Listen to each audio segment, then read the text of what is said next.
Hello बच्चों। आज हम लोग इस वीडियो लेक्चर में प्रोजेक्टाइल मोशन के कुछ न्यूमेरिकल प्रॉब्लम पढ़ेंगे।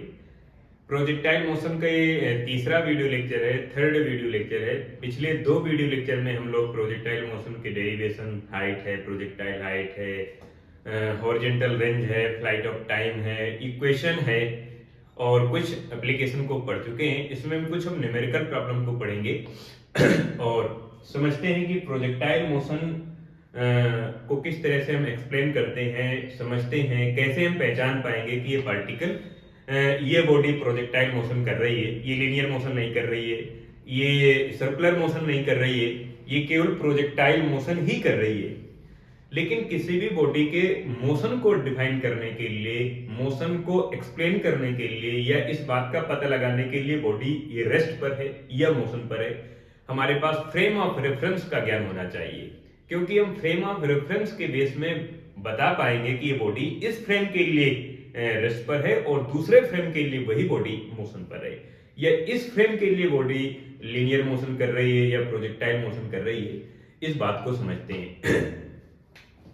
तो समझते हैं पहले 2 मिनट हम फ्रेम के बारे में। फ्रेम ऑफ रेफरेंस क्या होता है, बिकॉज अब बिना फ्रेम ऑफ रेफरेंस के बॉडी के रेस्ट और इमोशन को नहीं आप डिफाइन कर पाओगे। आप फ्रेम ऑफ रेफरेंस यानी कोऑर्डिनेट सिस्टम के बेस में किसी पार्टिकल की डिस्टेंस है, डिस्प्लेसमेंट है, वेलोसिटी है, एक्सेलरेशन है, मोमेंटम है, ये जितने भी इनर्शियल पैरामीटर हैं उन सबको हम कोऑर्डिनेट सिस्टम के बेस में कैलकुलेट करते हैं यानी फ्रेम ऑफ रेफरेंस के बेस में कैलकुलेट करते हैं। तो फ्रेम ऑफ रेफरेंस कोई जगह हो सकती है जहां पर कोई ऑब्जेक्ट या ऑब्जर्वर है। फ्रेम ऑफ रेफरेंस कोई नाव हो सकती है, कोई कार हो सकती है, कोई ट्रक हो सकता है, कोई एरोप्लेन हो सकती है, कोई ट्रेन हो सकती है। ग्राउंड भी फ्रेम ऑफ रेफरेंस का काम करता है। फ्रेम ऑफ रेफरेंस रेस्ट में रह सकता है, मूव कर सकता है, यूनिफॉर्म मोशन कर सकता है, नॉन यूनिफॉर्म मोशन कर सकता है, कई वैरायटी होती है। एक एग्जांपल देखते हैं। ये हमारे पास एक एस फ्रेम है और दूसरा हमारे पास एक फ्रेम है ये हमारे पास एक फ्रेम है, इसको हम कहते हैं एस डैश यानी एस प्राइम फ्रेम।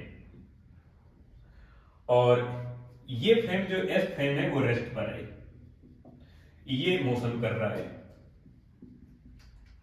अब यहां पर कोई गाड़ी है और ये गाड़ी यूनिफॉर्म वेलोसिटी के साथ आगे की तरफ जा रही है। इस तरह से ये जा रही है। यहां पर एक ऑब्जर्वर है, एक कोई बॉडी यहां पर है और एक ऑब्जर्वर यहां पर है। इसकी वेलोसिटी है suppose that 100 kilometre per hour. इस वैन की जो वेलोसिटी है वो 100 मीटर पर सेकेंड है, 100 किलोमीटर पर आवर से एक्स एक्सिस के अलोंग। ये जो ऑब्जर्वर है इस फ्रेम पर रेस्ट पर है। अब इस ऑब्जर्वर के लिए ये भी रेस्ट पर है, इसका नाम है ए, इसका नाम है बी। अब इस ऑब्जर्वर के लिए ये जो ऑब्जेक्ट है वो रेस्ट पर है, बिकॉज जिस फ्रेम पर ये ऑब्जेक्ट है उसी फ्रेम पर ये भी है, यानी दोनों का फ्रेम एक है और दोनों एक ही फ्रेम पर है, दोनों सेम फ्रेम पर आए और वो फ्रेम है एस प्राइम। तो दोनों एस प्राइम फ्रेम पर है, इसलिए इस ऑब्जर्वर को लगेगा कि ये बॉडी रेस्ट पर है, बट इस ऑब्जर्वर को लगेगा कि नहीं, ये वाली बॉडी 100 किलोमीटर पर आवर की स्पीड से, 100 किलोमीटर पर आवर की वेलोसिटी से एक्स एक्सिस के अलोंग मूव कर रही है। तो बॉडी वही है, ऑब्जेक्ट वही है, वही ऑब्जेक्ट इस ऑब्जर्वर के लिए रेस्ट पर है और वही ऑब्जेक्ट इस ऑब्जर्वर के लिए मोशन पर है।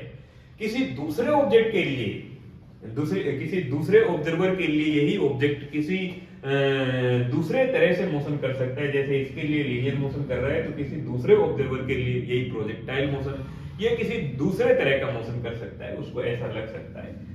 जैसे एक और एग्जांपल देखते हैं, फिर हम लोग प्रोजेक्टाइल मोशन के कुछ एग्जांपल देखेंगे। जैसे ये यहाँ पर पेड़ है और ये इस तरह से पेड़ है, एक यहाँ पर ये लड़का है और इधर से कोई वैन आगे की तरफ जा रही है। वैन के अंदर कोई एक पैसेंजर बैठा हुआ है, इसका नाम है ए, पैसेंजर का नाम है बी। अभी इधर जा रही, सपोज है 20 मीटर पर सेकंड की वेलोसिटी के साथ ये वैन इधर की तरफ जा रही है। अब बी ऑब्जर्वर को लगेगा कि पेड़ मोशन कर रहा है और बैकवर्ड डायरेक्शन पर 20 मीटर पर सेकंड के वेलोसिटी के साथ मूव कर रहा है। लेकिन ए ऑब्जर्वर को लगेगा पेड़ रेस्ट पर है और मैं भी रेस्ट पर हूं, बिकॉज पेड़ का और इस ए ऑब्जर्वर का फ्रेम एक ही है, बी ऑब्जर्वर का फ्रेम डिफरेंट है, इसलिए बी ऑब्जर्वर को लगेगा कि ए मोशन कर रहा है बैकवर्ड डायरेक्शन पर और ट्री भी मोशन कर रहा है बैकवर्ड डायरेक्शन पर, जबकि पेड़ मोशन नहीं करता है, पेड़ रेस्ट पर होता है। लेकिन अगर एक मायने में देखा जाए तो पेड़ भी मोशन कर रहा है, बिकॉज पेड़ अर्थ पर है और अर्थ का फ्रेम मूव कर रहा है, क्योंकि अर्थ सन के अराउंड मूव कर रही, तो हम ये कह सकते हैं कि इनडायरेक्टली पेड़ भी मूव करता है और उतनी स्पीड से जितनी स्पीड से अर्थ मूव कर रही है। लेकिन जब हम अर्थ के फ्रेम पर खड़े होकर पेड़ को देखेंगे तो हमें पेड़ रेस्ट में नजर आएगा, लेकिन अगर हम वैन के फ्रेम में खड़े होकर पेड़ को देखेंगे तो हमें पेड़ मोशन पे नजर आएगा। इसलिए किसी भी ऑब्जेक्ट के रेस्ट या मोशन को डिफाइन करने के लिए हमारे पास फ्रेम ऑफ रेफरेंस की अच्छी समझ होनी चाहिए, तब जाके हम इस बात को एक्सप्लेन कर पाएंगे कि बॉडी लीनियर मोशन कर रही है या projectile motion, circular motion, uniform, non uniform circular motion, SHM, oscillation, periodic, non periodic, किस टाइप का मोशन कर रही है। इस बात को डिफाइन करने के लिए हमारे पास फ्रेम ऑफ रेफरेंस की अच्छी समझ होनी चाहिए। अब बात करते हैं प्रोजेक्टाइल मोशन की और इसके कुछ एग्जांपल की। प्रोजेक्टाइल मोशन का एक टाइप है जिसे आप 2D कह सकते हैं, 2 डायमेंशन मोशन कह सकते हैं, बिकॉज प्रोजेक्टाइल मोशन में पार्टिकल की जो वेलोसिटी होती है उसके 2 कंपोनेंट हो जाते हैं, वेलोसिटी के 2 पार्ट हो जाते हैं और पार्टिकल के x और y दोनों कोऑर्डिनेट चेंज होते रहते हैं, तो इसलिए इस टाइप के मोशन को हम 2D कह सकते हैं, यानी 2 डायमेंशन मोशन। एग्जांपल बड़ा साफ है, आप किसी भी खिलाड़ी को देखें, जैसे लॉन्ग जंप का जो खेल होता है, हाई जंप का जो खेल होता है, उस समय खिलाड़ी जिस टाइप का मोशन करता है वो प्रोजेक्टाइल मोशन है। मेढक जब जंप करता है वो प्रोजेक्टाइल मोशन है। और एग्जांपल, कोई खिलाड़ी बॉल को थ्रो करता है क्रिकेट के खेल में, वो प्रोजेक्टाइल मोशन है। आपने बॉल को थ्रो किया और दूर कोई आपका साथी खिलाड़ी खड़ा हुआ है, उसको आपने बॉल को थ्रो किया तो बॉल प्रोजेक्टाइल मोशन करते हुए आगे की तरफ जाती है। बास्केट बॉल का जो खेल होता है उसमें आपने बॉल का पाथ जिस तरह से देखते हैं, बॉल का मोशन जिस टाइप से देखते हैं, वो प्रोजेक्टाइल मोशन है। आपने फुटबॉल का खेल देखा होगा, फुटबॉल जिस टाइप का मोशन करती है किक करने के बाद, वो प्रोजेक्टाइल मोशन है। तो प्रोजेक्टाइल मोशन के बहुत सारे एग्जांपल हैं, इनमें से हम लोग एक डायग्राम बनाते हैं और इसको समझने की कोशिश करते हैं कि यहाँ से हमने बॉल को प्रोजेक्ट कराया और यहाँ पर बॉल आके गिर गई, इतनी दूर जाके गिरी, जिसे हम कहते हैं हॉरिजॉन्टल रेंज कहते हैं। यहाँ से बॉल को थ्रो कराया गया, यहाँ पर आके गिर गई, यानी इतने टाइम तक बॉल एयर पर रही, इतने टाइम तक बॉल एयर पर रही। जितने टाइम तक बॉल एयर पर रही उस टाइम को कहते हैं फ्लाइट ऑफ टाइम,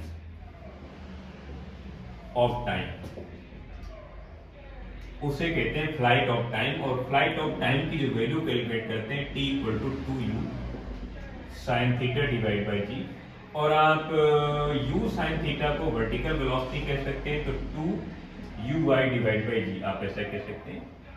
और बॉल को O पॉइंट से P पॉइंट तक पहुंचने में, P पॉइंट मीन इसका पीक पॉइंट, इस प्रोजेक्टाइल पाथ का जो पीक पॉइंट है वहां तक पहुंचने में जितना टाइम लगता है उसे हम लोग कहते हैं टाइम ऑफ एसेंट कहते हैं।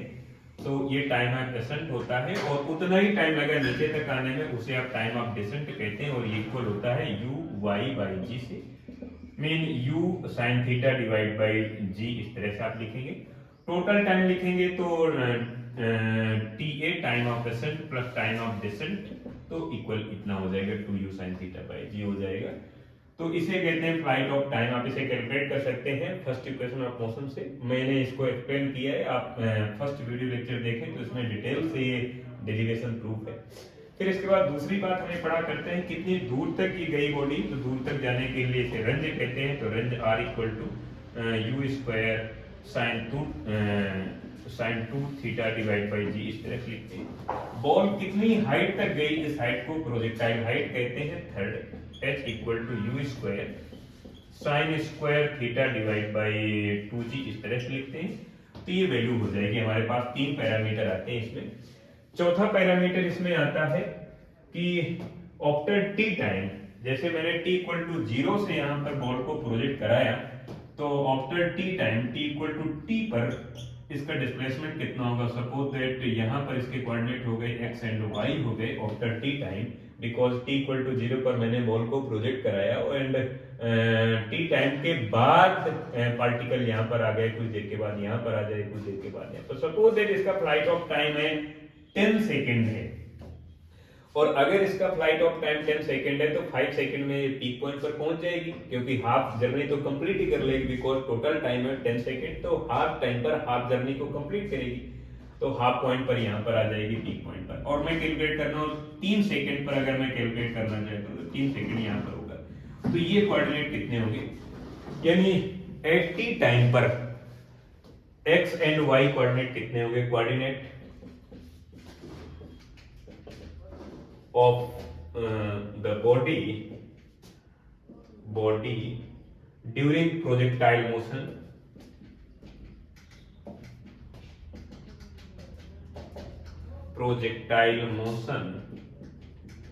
at t सेकेंड या t टाइम पर कितना x and y coordinate value होगी? तो मैं इसे लिखता हूं x equal to ux multiply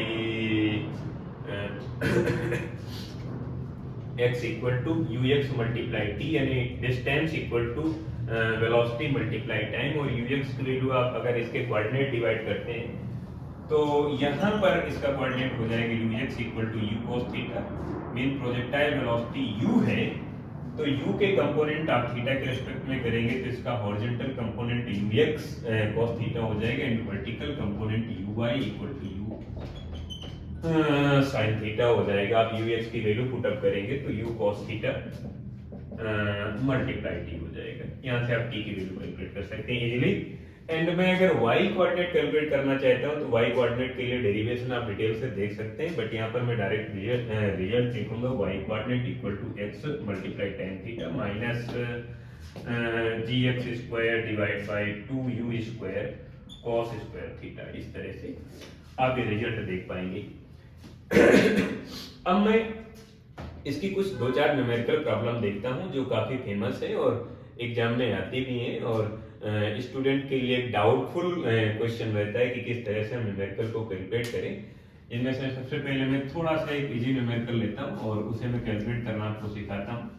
ध्यान रखना, प्रोजेक्टाइल मोशन में सिर्फ 5 चीजें होती हैं: projectile velocity, projectile angle, horizontal range and flight of time and height. ये 5 चीजें होती हैं। 5 में से अगर कोई 2 गिवन है तो बाकी की 3 कैलकुलेट की जा सकती हैं। जिसमें से अगर हमें रिलेशन कैलकुलेट करना है तो रिलेशन के लिए कैसे कैलकुलेट करेंगे, रिलेशन कैसे बनाएंगे?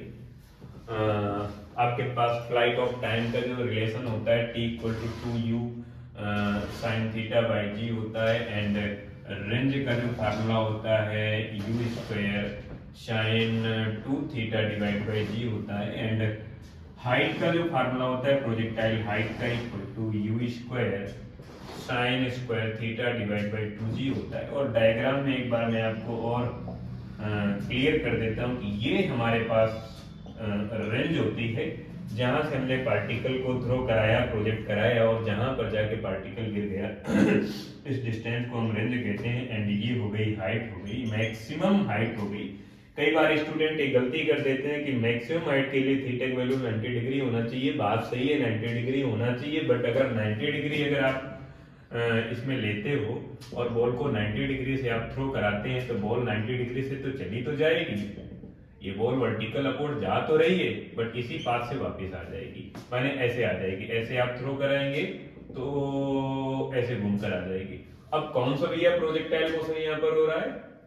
अगर आप theta equal to 90 degree put up करोगे तो ठीक है, पुटअप कर दो, आपके पास रिजल्ट आ जाएगा u स्क्वायर बाई 2g आ जाएगा, बिकॉज साइन 90 की वैल्यू 1 है, और 1 का स्क्वायर करेंगे आप 1 मिलेगा, आपको u स्क्वायर बाई 2g मिल जाएगा। बट यहाँ पर कौन सा प्रोजेक्टाइल मोशन है? ये तो लीनियर मोशन हो गया ना।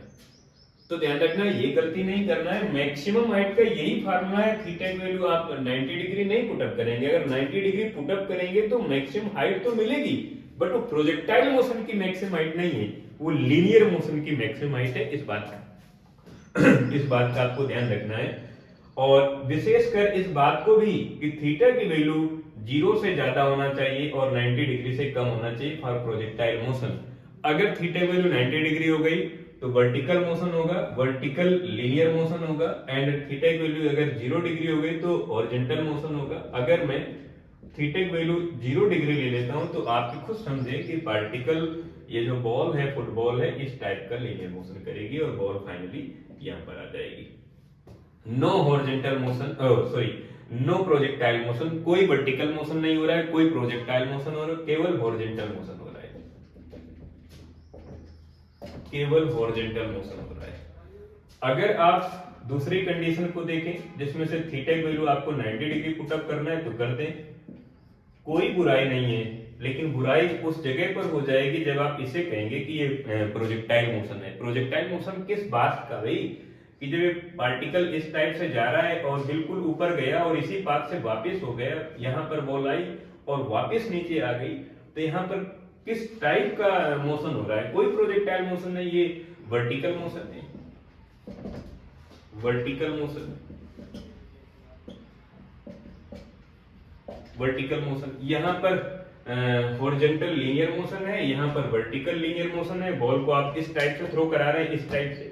अब बॉल अगर ये इस टाइप से ऊपर की तरफ जाएगी तो कोई प्रोजेक्टाइल मोशन नहीं है, ये लीनियर वर्टिकल मोशन है, ये लीनियर वर्टिकल मोशन है। बॉल को आप इस टाइप से आप थ्रो करा रहे हैं।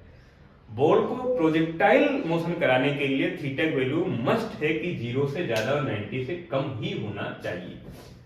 अब इनमें से हम रिलेशन बनाते हैं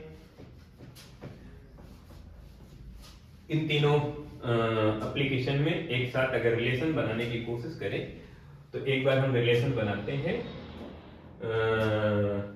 रिलेशन T एंड H में, इन दोनों में रिलेशन बनाते हैं। तो दोनों का आप डिवाइडेशन कर दें तो T divide by H equal to T की value u sine theta by G 2u sine theta by G whole division, H की वैल्यू है u square sine square theta divide by 2g।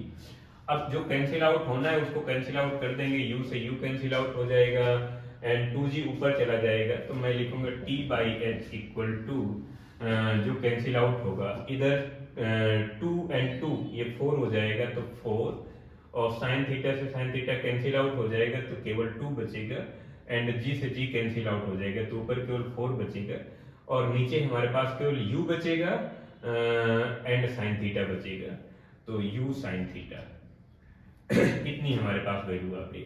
अब अगर आप t की value calculate करना चाहते हैं तो t equal to 4h divide by u sine theta, ये रिलेशन आ गया projectile height and flight of time में। अब अगर रिलेशन बनाना चाहते हैं t एंड r, इसमें अगर रिलेशन बनाना चाहते हैं तो फिर से दोनों का आप डिवाइडेशन करते हैं। t एंड r का अगर डिवाइडेशन करेंगे तो मेरे ख्याल से जो रिजल्ट आएगा t and r equal to t की वैल्यू है u sine theta by G 2u sine theta by G 2u sine theta by G divide by r की वैल्यू है u स्क्वायर साइन 2 थीटा है और साइन 2 थीटा को आप direct open कर लेते हैं 2 sine theta multiply cos theta divide by g है। बिकॉज मैं आपके लिए एक फार्मूला लिख देता हूं, sine 2 theta equal to 2 sine theta multiply cos theta. ये फार्मूला मैं डायरेक्ट यहाँ पर ओपन कर लेता हूँ इसको, साइन 2 थीटा यानी 2 sine theta multiply cos theta. यहाँ पर मैं इसे अगर यूज करता हूँ तो एक u से u कैंसिल आउट हो जाएगा, 2 से 2 कैंसिल आउट हो जाएगा, t बाई r। मैं डायरेक्ट रिजल्ट लिखने की कोशिश कर रहा हूँ, साइन तो साइन कट गया तो इधर g भी कैंसिल आउट हो जाएगा, साइन साइन कैंसिल आउट हो जाएगा, तो मेरे ख्याल से इधर 1 बचेगा, 1 डिवाइड बाई एक इधर u बचेगा u एंड cos बचेगा, g से g कैंसिल आउट हो जाएगा तो 2 भी कैंसिल आउट हो जाएगा तो u cos थीटा बचा। अब u cos थीटा को आप लिख सकते हैं u x लिख सकते हैं, यानी t divide by h equal to 1 by u x लिख सकते हैं and t equal to h, sorry यहाँ पर r लिखना चाहिए, r इधर r divide by u x। ये वैल्यू हो जाएगी। आप यहाँ से डायरेक्ट रिजल्ट को देख सकते हैं, r equal to T multiply U X आप लिखा करते हैं पहले से, बिकॉज ये तो हॉरिजॉन्टल रेंज हो गई। आप जब इसे कैलकुलेट करते हैं तो ये डिस्टेंस, इस डिस्टेंस के लिए रिस्पॉन्सिबल है आपके पास ये हॉरिजॉन्टल वेलोसिटी, प्रोजेक्टाइल वेलोसिटी का जो हॉरिजॉन्टल कंपोनेंट है, मल्टीप्लाई फ्लाइट ऑफ टाइम। मेरे पास एक और रिलेशन बनाना चाहिए मुझे r एंड h में, तो मैं r एंड h में एक रिलेशन बनाता हूँ। r एंड h में एक रिलेशन जैसे ही मैं बनाता हूँ तो दोनों का फिर से मैं डिवाइडेशन कर दूंगा, तो r divide by h equal to r की वैल्यू है u square sine 2 theta by g, u square sine 2 theta को मैं कोशिश करूंगा कि डायरेक्ट यहीं पर ओपन कर लूं, साइन 2 थीटा यानी 2 sine theta multiply cos theta divide by g है। होल डिवाइडेशन फिर से लिखा गया है मेरे पास, h की value u square sine square theta by 2g, u square sine square theta divide by 2g, और मैं इसे अगर कैलकुलेट करने की कोशिश भी करूं तो u स्क्वायर कैंसिल आउट हो जाएगा, 2 ऊपर चला जाएगा तो 4 हो जाएगा, तो r by h equal to मेरे ख्याल से इधर 4 हो जाएगा, cos थीटा बचेगा यानी 4 cos थीटा डिवाइड बाई नीचे केवल साइन थीटा बचेगा, साइन थीटा यानी r by h equal to 4, ये cot थीटा बन जाएगा, cot थीटा बन गया। यानी अगर आप tan के रिस्पेक्ट में लिखना चाहते हैं तो tan के रिस्पेक्ट में आप लिख देंगे, तो इसे लिख देंगे r by h equal to 4 divide by tan theta. इस तरह से अगर आप r की वैल्यू कैलकुलेट करेंगे तो 4h divide by tan theta. ये हमारे पास प्रोजेक्टाइल मोशन में एक छोटी सी एप्लीकेशन होती है। छोटी सी एप्लीकेशन नहीं, पूरा प्रोजेक्टाइल मोशन इन्हीं 4-5 चीजों पर डिपेंड रहता है।